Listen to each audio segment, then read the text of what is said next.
So what can you do with four-wheel drive and dig? So for example, four-wheel drive, managing the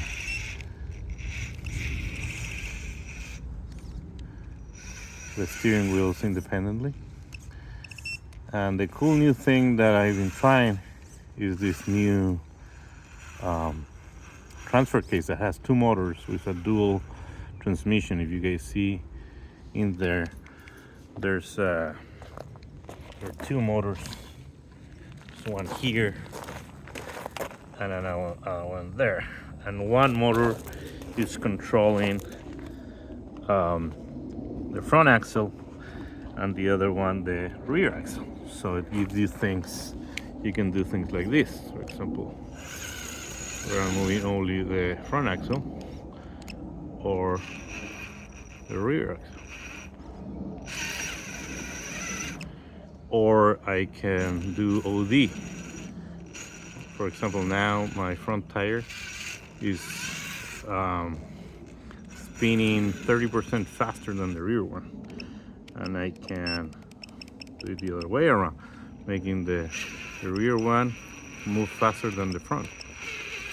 And make changes in that regard. Usually people will use positive overdrive, meaning that the front tire will spin a lot and the rear will go really slow, as you guys see there. So you can play with it any way you want, or you can make them spin at the same speed. So yeah, this basically gives you endless possibilities to use dig. I mean, who knows, like let's say you're in a weird situation and then you want to pull the track this way and then this way, right? I don't know. You could start playing around with different combination of dig and four-wheel steer. It's kind of insane. I'm at this, like folks that have been running MOAs, comp crawlers are used to this. This is the first time for me having a track that can do all these things. I have 4 channels basically running inside. One for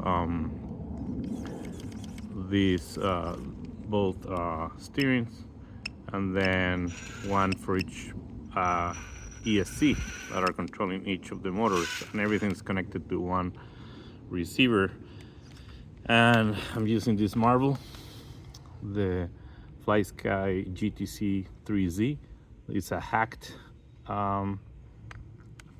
This is hacked. So, for example, here I have dig set up, and here I have four-wheel drive set up. So if I move this one here, it changes the steering on the back.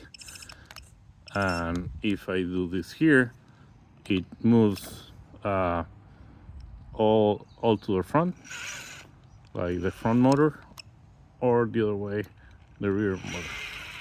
And then here I can play around. Let's say if I want to give negative overdrive or positive overdrive, meaning a lot more in the front.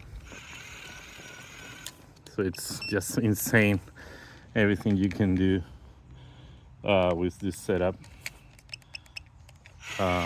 Now the rig is a bit heavy.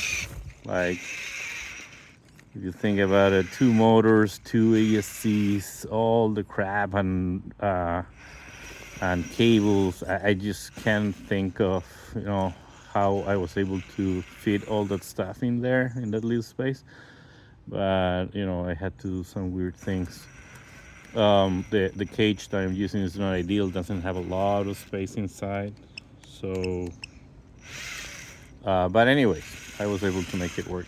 I don't know if that's the best setup. Probably can be improved quite a bit. But yeah, it works and it feels like a pretty damn fun rig. All right, bye.